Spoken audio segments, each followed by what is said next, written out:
At night, he would just build another 5-acre paddock for them to roam freely. The water is to your left, and this is how he built the most amazing lands I've ever seen. And we're pretty much the same as the monocrop lentil here apparently. And 2023, there's some similar things happening. Starting that year, we removed all our NPKs, a little bit of liquid starter, some foliar, and tried to kill it with herbicide, kind of just set it back. And so I'll do it with the agronomist again, trying to find answers. And like, where did it come from? There's got to be something going on here.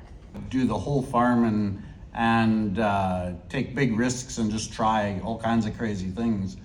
But so I took a quarter years ago when we bought it, and it was at the 60 inches compared to the 30.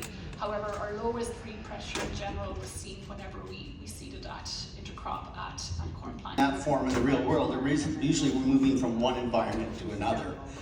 Where they are is they are usually in form of what we call microbiota, so that's a group of microorganisms that are within a given location. The value of most of the products that we produce on our farms and ranches, the price of those is valuable as well. So when I was younger, I grew up on a dairy farm, and so that kind of led into our initial practices of we just got crop off on the cropland, fed that to the animals. Understanding how other nutrient changes, including phosphorus levels.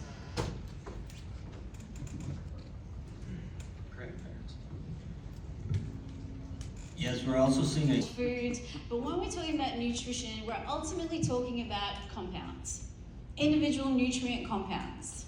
And you break it down to its fundamentals, so that's a protein molecule. This chart encompasses Chicago record temperatures since about 1870 for each day of the year from January 1st to December 31st.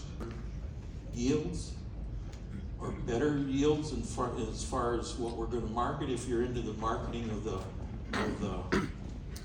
products off your farm. Be buying a bull from them now? Is that right? So thank you to all our sponsors. A round of applause for our sponsors, please. And this is on a native grass that we have. It's almost 50-50 of native and tame grass. And so this summer we were down there. We've been on pasture pork, broiler chickens, eggs, turkeys, and on top of that, these enterprises, we also encourage each of our children to take on an enterprise of their own to manage. 3 barns. Employs 1.5 people a year. Employs myself, and I've got a full-time, part-time egg picker. Consumer Price Index. The value of most of the products that we produce on our farms and ranches, the price of those has